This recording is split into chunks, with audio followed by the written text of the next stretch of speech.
अभी हाल ही में आपने सुशांत सिंह राजपूत के केस में मीडिया ट्रायल्स के बारे में सुना होगा या फिर इसके बारे में टीवी पर डिबेट्स देखे होंगे।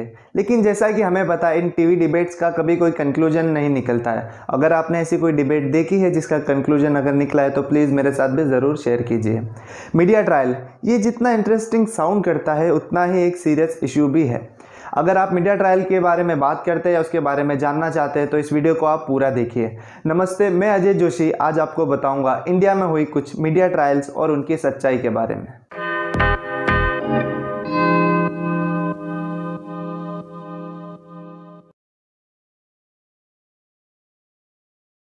सबसे पहले ये जो ट्रायल वर्ड है वो यूज़ किया जाता है जुडिशियल प्रोसेस में, और ट्रायल बाय मीडिया या मीडिया ट्रायल ये जो फ्रेज़ है वो काफ़ी पॉपुलर हुआ 20वीं सदी से लेकर 21वीं सदी आते आते, और कुछ ज़्यादा ही पॉपुलर हो गया है।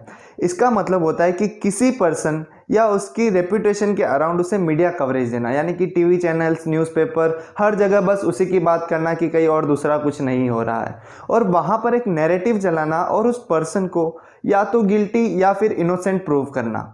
ये होता है मीडिया ट्रायल। जो हम कहते हैं कि किसी को जज नहीं करना चाहिए या फिर जब तक आरोप सिद्ध नहीं हो जाते वो आरोपी नहीं होता, ये सब बस हमें सुनने में अच्छा लगता है, खाली हम सुनते हैं, लेकिन ये प्रैक्टिकल लाइफ में हमें नहीं दिखता है। इसे और अच्छे से समझने के लिए कुछ केसेस मैं आपको यहाँ पर बताऊंगा जो पॉजिटिव और नेगेटिव दोनों ही साइड के हैं। पहला एक मर्डर केस है, जेसिका लाल मर्डर केस। ये बहुत ही फेमस मर्डर केस है 1999 का। आपने सुना होगा, इसके जो मुख्य आरोपी है उन्हें हाल ही में अच्छे बिहेवियर के चलते रिहा किया गया था। दरअसल जो जेसिका लाल एक मिडिल क्लास फैमिली से आती है और इसके जो मुख्य आरोपी थे मनु शर्मा, वो एक पॉलिटिकल बैकग्राउंड से थे। उनके जो पिताजी थे वो हरियाणा कांग्रेस में मिनिस्टर थे, और उनके जो साथी थे विकास यादव, उनके पिताजी भी उत्तर प्रदेश में एक पॉलिटिशियन थे। तो rich class versus middle class का ये केस कहीं ना कहीं बन गया था। मनु शर्मा ने जेसिका लाल को एक पार्टी में ड्रिंक्स ना देने के लिए शूट कर दिया था, जिसके बाद से जब इन्वेस्टिगेशन शुरू हुई तो इनको एक एक करके अरेस्ट किया गया और मनु शर्मा ने सरेंडर किया। 21 फरवरी 2006 को कोर्ट ने सबूतों की कमी के चलते इन्हें रिहा कर दिया, यानी कि इन पर आरोप सिद्ध नहीं हो पाए। एक पार्टी में कोई गन चलाता है और कोई उसे नहीं देखता है, क्या ऐसा पॉसिबल हो सकता है? तब बाद में जब एनडीटीवी उन्होंने इसके खिलाफ एक कैंपेन शुरू किया, उन्होंने जस्टिस फॉर जेसिका ये एसएमएस कैंपेन शुरू किया। तब इंस्टाग्राम, ट्विटर ये सब वगैरह नहीं होते थे, तो उन्होंने ये एसएमएस कैंपेन शुरू किया जिससे लोगों का काफ़ी सपोर्ट मिला। और तहलका मैगजीन का अगर आपने नाम सुना हो तो उन्होंने एक स्टिंग ऑपरेशन किया। कई लोग स्टिंग ऑपरेशंस को जर्नलिज्म का पार्ट नहीं मानते, लेकिन उन्होंने जो अपने ऑपरेशन किए उसमें पता चला कि कैसे जो गवाह थे उन्हें वहाँ पर इन्फ्लुएंस किया गया था। इसके लिए जो वो गुनाह था वो कोर्ट में साबित नहीं हो पाया। तो पब्लिक प्रेशर के चलते जब दिल्ली हाई कोर्ट में इसकी अपील की गई तो कोर्ट ने बाद में जाकर उन्हें उम्र कैद की सज़ा सुनाई। तो हमने तब तक देखा कि जो नेशनल न्यूज़पेपर्स है उसमें ऐसे हेडलाइंस आते थे कि नो वन किल जेसिका या will all kill Jessica till Jessica को जस्टिस मिला तब तक।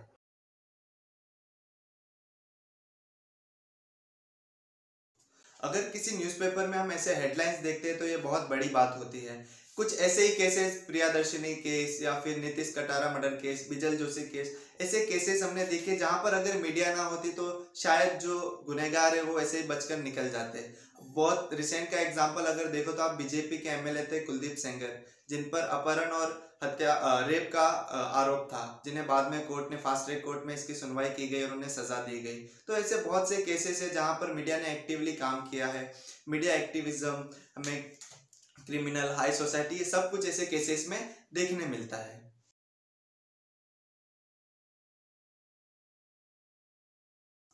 अब कुछ ऐसे केसेस के बारे में जान लेते हैं जहां मीडिया एक्टिव तो थी लेकिन उनके एक्टिविज्म के लिए ही उन्हें क्रिटिसाइज किया गया। एक बहुत फेमस फेसबुक पोस्ट आपने देखा होगा जो जसलीन कौर नाम की एक लड़की ने अपने फेसबुक पर डाली थी। उस पोस्ट में उन्होंने लिखा था कि कैसे तिलक नगर के एक ट्रैफिक सिग्नल पर जो सर्वजीत सिंह है उन्होंने उनके साथ बदतमीजी वगैरह की। ये पोस्ट जाकर बहुत वायरल हो गई और बड़े बड़े लोगों ने शेयर किया। सोनाक्षी सिन्हा, अरविंद केजरीवाल जैसे लोगों ने भी इसे शेयर किया था लड़की की बहादुरी दिखाते हुए। और जो मीडिया है उन्हें यहाँ पर स्टोरी वायरल दिखी तो उन्होंने भी इस पर कवरेज देना शुरू किया। इस स्टोरी में जब मीडिया ने इसे पिक किया तो उन्होंने एक तरफा रिपोर्टिंग यहाँ पर की। उन्होंने दिल्ली का दरिंदा जैसे वर्ड यूज किए सर्वजीत के लिए, जबकि जो आरोप है वो सिद्ध भी नहीं हुआ था। ये मामला जब कोर्ट में पहुंचा तो कोर्ट ने 13 बार हियरिंग की, जहां पर एक भी बार जसलीन कौर नहीं आई। उनके पेरेंट्स का कहना था कि वो कनाडा चली गई, लेकिन जब बाद में वो आई और फिर से हियरिंग स्टार्ट हुई तो जो सर्वजित है उन्हें निर्दोष पाया गया।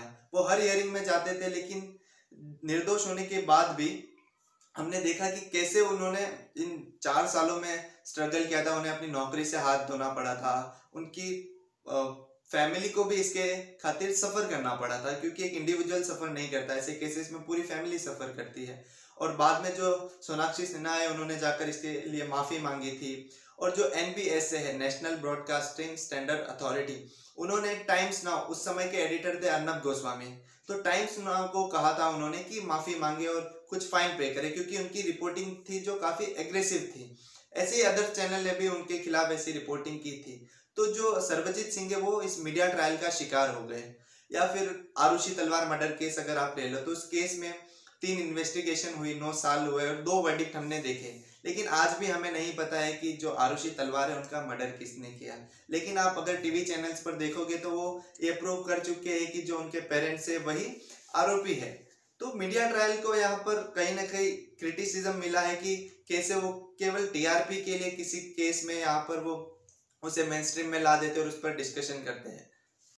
आरुषि तलवार पर एक मूवी भी बनी हुई है, या फिर जेसिका लाल केस पर भी, नो वन किल जेसिका। आप उन मूवीज को देखकर समझ सकते हैं कि कैसे मीडिया ट्रायल ने इन केसेस में काम किया है। हमने इन केसेस में देखा कि मीडिया ने कहीं ना कहीं पॉजिटिव या नेगेटिव इन केस में एक्टिवनेस दिखाई है। तो कौन से ऐसे केसेस होते हैं जहां पर मीडिया ट्रायल होने की बहुत ज्यादा संभावना होती है?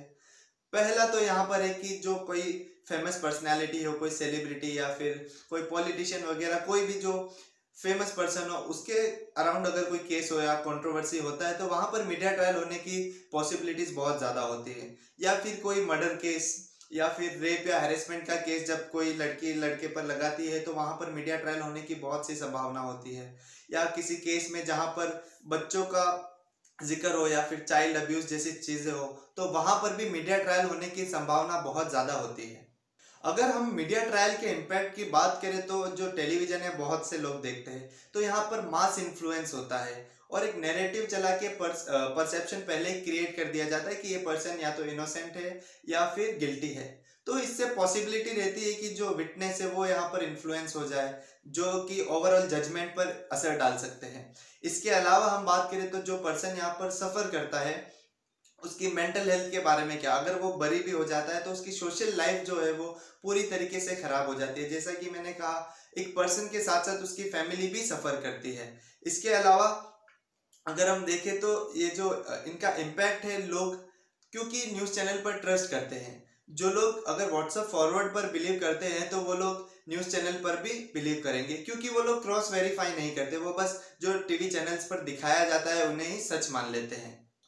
और एक चीज यहाँ पर मीडिया को जो है TRP मिलती है, वो दिन रात बस इसी के बारे में बताएंगे, जो चीजें नहीं भी होंगी वो बस लाल घुमा फिरा कर उसे प्ले करेंगे और हम देखते हैं उसे, तो वो लोग इसे फिर बार बार इसे ही टीवी चैनल पर दिखाते हैं। अब आपके मन में ये सवाल आता होगा कि मीडिया ट्रायल्स होने चाहिए या नहीं।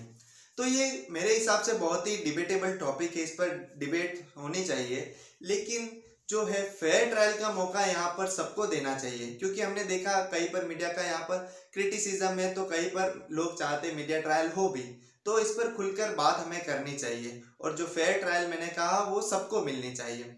और अगर यहाँ पर मीडिया किसी को जस्टिस दिलाना चाहती है तो मीडिया को एक सिस्टम में लूपहोल है, अगर कहीं यहाँ पर जस्टिस की प्रोसेस में अगर कहीं डिले होता है तो उसके बारे में बात करनी चाहिए। शायद मीडिया के एक्टिविज्म की वजह से वो केस तो सॉल्व हो जाएगा, लेकिन ऐसे केसेस का क्या जो मीडिया के सामने नहीं आ पाते या फिर मीडिया उन्हें पिक नहीं करती है क्योंकि उन्हें वहां पर शायद TRP ना मिले। अगर मीडिया सही में अगर किसी चीज में सुधार लाना चाहती है तो जो प्रोसेस होती है वहां पर उसके बारे में बात की जाए। दूसरा मैं बात करूं यहाँ पर, तो कई बार ब्रेकिंग न्यूज के चक्कर में मीडिया जो है किसी की पर्सनल लाइफ को लाकर मेन स्ट्रीम में डिस्कस करती है, तो वहां पर उसका राइट टू प्राइवेसी कहीं ना कहीं जाके सिक्योर नहीं रह पाता है, उसकी जो सारी पर्सनल चीजें वो यहाँ पर डिस्कस की जाती है। यहाँ पर वो जो जर्नलिस्ट है उन्हें भी जर्नलिज्म के कुछ एथिक्स यहाँ पर फॉलो करने चाहिए, क्योंकि केवल TRP और ब्रेकिंग न्यूज के चक्कर में वो कुछ भी खबरें ना चला दे। और अगर हम यहाँ पर मीडिया पर अगर रेस्ट्रिक्शंस लगाना चाहे तो वो यहाँ पर मुझे लगता है कि पॉसिबल नहीं हो पाएगा। हमारे देश में मीडिया को लेकर कोई अलग लॉज नहीं है कि मीडिया को इतनी फ्रीडम दी जानी चाहिए। मीडिया भी आर्टिकल 19 के अंडर ही आता है, तो बहुत कॉम्प्लिकेट हो जाती है ये चीज़ें यहाँ पर कि मीडिया के ऊपर रेस्ट्रिक्शंस लगानी चाहिए, क्योंकि इंडिया एक डेमोक्रेसी और डेमोक्रेसी में एक इंडिपेंडेंट मीडिया की बहुत सी ज़रूरत होती है। तो मीडिया को ही यहाँ पर रिस्पॉन्सिबल बिहेव करने की ज़रूरत है। अगर अब मैं बात करूं सुशांत सिंह राजपूत के केस के, तो स्टार्टिंग में ऐसा दिख रहा था कि कहीं ना कहीं जो इन्वेस्टिगेशन है उसे वहां पर इन्फ्लुएंस करने की कोशिश की जा रही थी, और कहीं ना कहीं मीडिया के चलते ये केस सीबीआई के हाथों में पहुंचा है। लेकिन हमने मीडिया का दूसरा साइड भी देखा कि कैसे वो इरिस्पॉन्सिबल हो गई। जो सुशांत सिंह राजपूत है उनके घर के अंदर तक वो चले गए और वहां पर वो केवल सवाल पूछ रहे हैं उनसे, कि वो बिल्कुल भी सेंसिटिव हमें यहाँ पर नहीं दिखते। या फिर हमने देखा कि दिन भर इसी को वो बस चलाते रहते टीवी चैनल्स पर कि काला जादू या फिर सॉरी बाबू मुझे ड्रग्स दो। ये कोई जर्नलिज्म का पार्ट मुझे नहीं लगता है कि है। आपकी जो ओपिनियन है इसके बारे में अलग हो सकते हैं, तो मुझे ज़रूर बताएं। और अगर आपको ये वीडियो अच्छा लगा तो इसे शेयर कीजिए।